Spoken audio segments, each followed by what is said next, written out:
Ota-onalar qiladigan 3 ta xato. Birinchisi bu bolaga o'zboshimchalik bilan dori ichirish.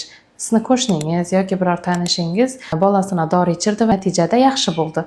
Buni siz ichirsangiz ham bolangiz yaxshi bo'ladi degani emas. E'tiborli bo'ling. Ikkinchisi boladagi belgilarga e'tibor etmaslik. Masalan, bola o'z vaqtida yurmasa, gapirmasa, emaklamasa, so'z boyliklari tengdoshlariga nisbatan kam bo'lsa, bunga vaqtida e'tibor qilmaslik bu ko'p uchraydigan xatolardan birisi hisoblanadi.